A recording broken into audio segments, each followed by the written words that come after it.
Hello అండి. అందరికీ ముందుగా మీ అందరూ నన్ను క్షమించాలి. ఎందుకంటే మన ఛానల్లో స్టోరీ పోస్ట్ చేసి దాదాపుగా 3 నెలలు గడుస్తుంది. ఇదిగో ఇలా కొత్తగా మళ్ళీ మీ ముందుకి వచ్చేసాను. అదేమిటనుకుంటున్నారా? మీ అందరికీ తెలిసిందే కదండి. నేను స్టోరీని ముందుగా ఒక బుక్‌లో రాసుకుంటాను. ఇప్పుడు కూడా ఇక మీదట మన ఛానల్లో స్టోరీ ఎలా నేను బుక్లో రాసుకున్నది ఆడియో రూపంలో ఇస్తూ ఉంటానండి. అయితే మీరు ఇబ్బంది పడనవసరం లేదు నా రైటింగ్ని చూసి. ఎందుకంటే దానికి కూడా ఒక మార్గం ఉంది మనకి. నా రైటింగ్ని చూసి మీరు భయపడకండి. ఎందుకంటే దానికి కూడా మనకి ఒక మార్గం ఉంది. వీడియో క్రిందన షో ట్రాన్స్క్రిప్ట్ అనే ఆప్షన్ ఉంటుందండి.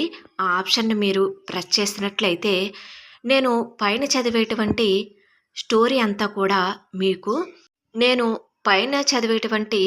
అంతా కూడా మీకు టెక్స్ట్ రూపంలో చాలా వివరంగా అర్థవంతంగా రావటం జరుగుతుందండి. కాబట్టి దయచేసి నన్ను అర్థం చేసుకుంటారని ఆశిస్తున్నాను. ఈ ప్రయాణంలో కూడా మీ వంతు సహకారం ఉంటుందని ఆశిస్తున్నానండి. మరిక ఆలస్యం చేయకుండా కథలోకి వెళ్ళిపోదాం. MRO Indumathi part 27. సన్నాయి మేళాలు మరింత బిగ్గరగా మ్రోగుతాయి. కృష్ణ నెమ్మదిగా మండపం మధ్యలో అలంకరించిన పెళ్లిపీటల దగ్గరకు వస్తాడు. అతడు వచ్చి కూర్చోగానే పంతులు గారు మంత్రాలు చెప్పటం మొదలు పెడతారు. కృష్ణను చూసిన వారందరూ అచ్చం రాజకుమారుడిలా ఉన్నాడు, ఇందుమతికి తగిన జోడి అని పొగుడుతూ మాట్లాడుకుంటూ ఉంటారు.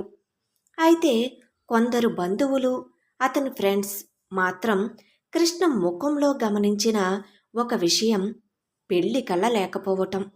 ఎంత అలంకరించుకున్నా అతని కళ్ళల్లో, మొహంలో ఉండవలసిన సహజమైన ఆనందం, ఉత్సాహం, ఒక కొత్త జీవితాన్ని ప్రారంభించబోతున్నాను అనే తపన ఎక్కడా కనిపించదు. అతని చూపు ఏదో తెలియని శూన్యంలోకి చూస్తున్నట్లు ఉంటుంది. పెదవులపై చిరునవ్వు ఉన్నా అది బలవంతంగా పులిమినట్లు కనిపిస్తుంది. అతని మనసులో ఏదో లోతైన దిగులు, ఒక పరిష్కారం లేని సమస్య అతన్ని వేధిస్తున్నట్లు స్పష్టంగా కనిపిస్తుంది. దాన్ని ఎవరూ పెద్దగా పట్టించుకోలేదు. పెళ్లి సందడిలో అది ఒక విషయంగానే మిగిలిపోతుంది. కృష్ణ పెళ్లిపీటలపై కూర్చోగానే పురోహితులు ఇందుమతిని తీసుకురావాల్సిందిగా ఆడవాళ్లకు చెబుతారు. ఇందుమతి గదిలో హరితో మాట్లాడి తన త్యాగభావంతో కూడిన అంగీకారాన్ని తెలియజేసిన తర్వాత బంధువులు ఆమెను మండపంలోకి తీసుకువస్తారు. ఇందుమతిని చూడగానే మండపం మొత్తం ఒక్కసారిగా నిశ్శబ్దంగా మారిపోతుంది. అందరి చూపులు ఆమెపైనే నిలుస్తాయి. లేత గులాబీ రంగు చీరలో ఉన్న ఇందుమతి దేవకన్యలా ఉంటుంది. ఆమెను చూసిన వారందరూ కళ్ళు తిప్పుకోలేకపోతారు. ఇందుమతికి మెడలో గులాబీ పూలదండ వేసి హారతి పడతారు. మేళతాళాలు మరింత బిగ్గరగా మ్రోగుతాయి. ఆమె మండపం మధ్యలోకి అడుగులు వేసి వస్తుండగా సత్యనారాయణ కళ్ళు ఆనందంతో నిండిపోతాయి. తన కూతురిని ఎంత అందంగా, ఒక మహారాణిలా చూడాలని ఆయన కన్న కల ఇప్పుడు నిజమైనట్లు అనిపిస్తుంది. పార్వతి కళ్ళల్లో కూడా ఆనంద బాష్పాలు సుడులు తిరుగుతాయి. ఇందుమతి మెల్లగా అడుగులు వేస్తూ కృష్ణ ప్రక్కనే ఉన్న పెళ్లిపీటలపై కూర్చుంటుంది. ఆమె చూపు కృష్ణ వైపు మళ్ళుతాయి. అతని ముఖంలో కూడా ఏదో దిగులు కనిపించటం ఆమె గమనిస్తుంది. ఇదేంటి? నేనైతే నా చదువు కోసం ఆలోచిస్తూ ఉన్నాను. అయినా ఈ పెళ్లి చేసుకోవటం నాకు ఇష్టమే. కానీ కృష్ణ ముఖం ఎందుకు అలా ఉంది? అతను కూడా నాలాగే ఏదో దాస్తున్నాడా అని ఇందుమతి తన మనసులో అనుకుంటుంది. ఇద్దరూ ఇప్పుడు పెళ్లిపీటలపై కూర్చుని ఉంటారు. పురోహితులు వేద మంత్రాలను చదవటం మొదలు పెడతారు. మండపంలో మండపంలో పండితుల మంత్రోచ్చారణతో పాటు మంగళ వాయిద్యాల హోరు కలిపి పెళ్లి వాతావరణాన్ని మరింత ఉల్లాసంగా సృష్టిస్తాయి. వేద పండితులు ముందుగా గణపతి పూజతో పెళ్లి వేడుకను ప్రారంభిస్తారు. పురోహితులు కృష్ణ ఇందుమతులకు మంత్రాలను చెబుతూ పూజా కార్యక్రమాలు చేయిస్తూ ఉంటారు. ఇద్దరూ భక్తి శ్రద్ధలతో పూజలో పాల్గొంటారు. తర్వాత కన్యాదానం. సత్యనారాయణ పార్వతి కళ్ళల్లో నీళ్లు నిండుకుంటాయి. కృష్ణ కాళ్లను కడిగి ఇందుమతిని కృష్ణకు అప్పగిస్తూ ఉండగా సత్యనారాయణ గుండె బరువెక్కుతుంది. తన కూతురి జీవితం ఈ రోజు నుంచి మారిపోతుంది కదా అనుకుంటూ తను చేయవలసిన పనిని చేస్తూ ఉంటాడు. ఇందుమతి కూడా తన తల్లిదండ్రులను చూసి కన్నీళ్లు పెట్టుకుంటుంది. ఒకవైపు తన పెళ్లి జరుగుతుందని సంతోషం ఉన్నా మరొకవైపు తన త్యాగాన్ని తలుచుకుని తన కలలను వదులుకుంటున్నాను అని బాధపడుతుంది. ఇందుమతి కృష్ణ ఇద్దరూ తలలు వంచుకుని కూర్చుంటారు. పంతులుగారు వారికి జీలకర్ర బెల్లాన్ని చేతిలో పెడతారు. జీలకర్ర బెల్లం ముద్దను ఒకరి తలపై మరొకరు పెట్టుకునే క్షణం అది. పురోహితులు మంత్రాలను మరింత వేగంగా పఠిస్తూ ఉంటారు. జీలకర్ర బెల్లం పెట్టటానికి ఒకరి తల వైపు మరొకరు ముందుకు వంగుతారు. ఆ క్షణం మండపంలో ఉన్న ప్రతి ఒక్కరి చూపు కృష్ణ ఇందుమతిపైనే ఉంటుంది. ఈ ముహూర్తం పూర్తయితే వారు అధికారికంగా భార్యాభర్తలు అవ్వటానికి అర్హత పొందుతారు. జీలకర్ర బెల్లాన్ని ఒకరి తలపై ఒకరు పెట్టుకోవటానికి పురోహితులు ముహూర్తం చెప్పగానే మండపంలోని వారందరూ ఉత్కంఠగా చూస్తున్నారు. మంగళ వాయిద్యాలు పతాక స్థాయిలో మ్రోగుతున్నాయి.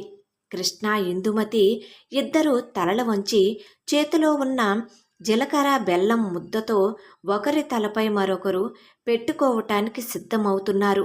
సరిగ్గా ఆ క్షణంలో అందరి అంచనాలకు భిన్నంగా కృష్ణ ఒక్కసారిగా పెళ్లి పీటలపై నుంచి లేచి నిలబడతాడు. అతను ఒక్కసారిగా అలా చెయ్యటంతో మండపంలో ఉన్న వారందరూ నిశ్శబ్దంగా ఉండిపోతారు.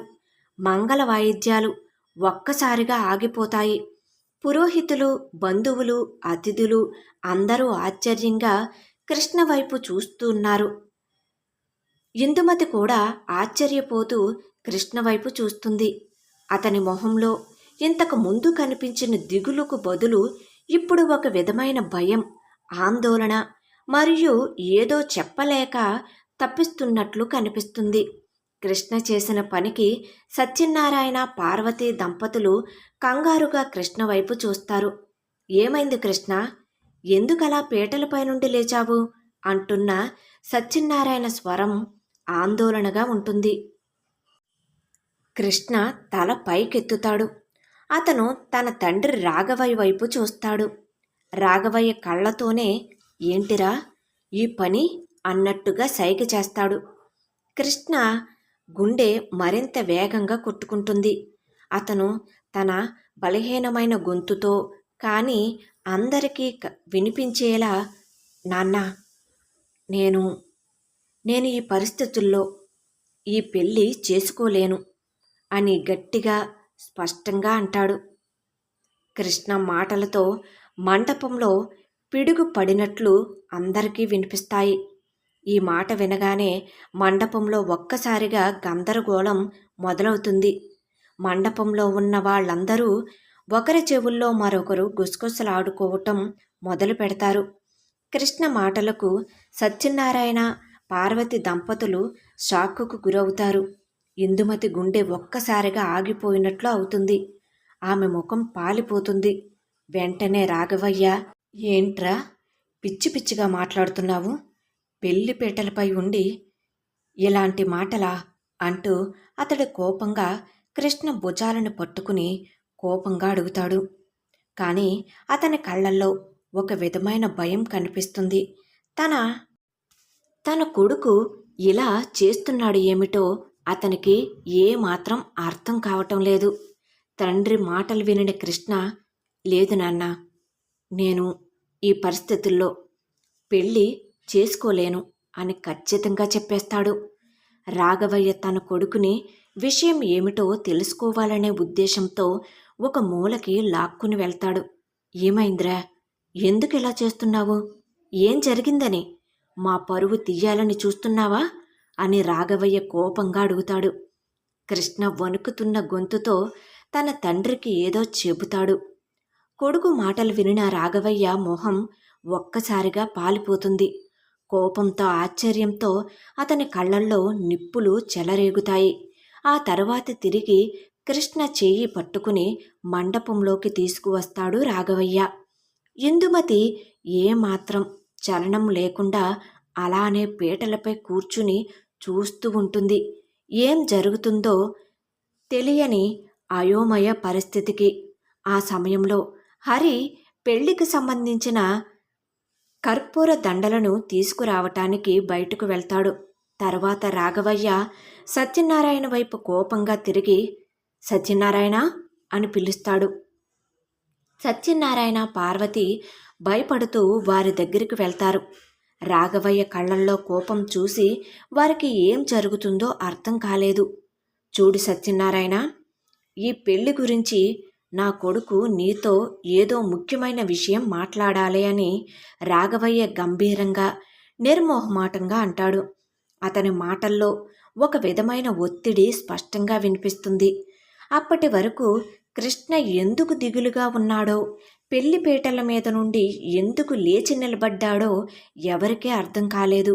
మరి కృష్ణ ఎందుకు పెళ్లి వద్దు అనుకుంటున్నాడు? అతడు సత్యనారాయణ వాళ్ళకి ఏం చెప్పాలనుకుంటున్నాడు? అసలు కృష్ణ రాఘవయ్యకి ఏం చెప్పి ఉంటాడు? ఇదంతా తెలియాలంటే నెక్స్ట్ ఎపిసోడ్లో చూద్దాం. ఎంఆర్ఓ ఇందుమతి కథ కొనసాగుతుంది. కథ నచ్చినట్లయితే తప్పకుండా లైక్ చేయండి. అదేవిధంగా సబ్స్క్రైబ్ చేసుకుని ఎంకరేజ్ చేయగలరు. Thank you.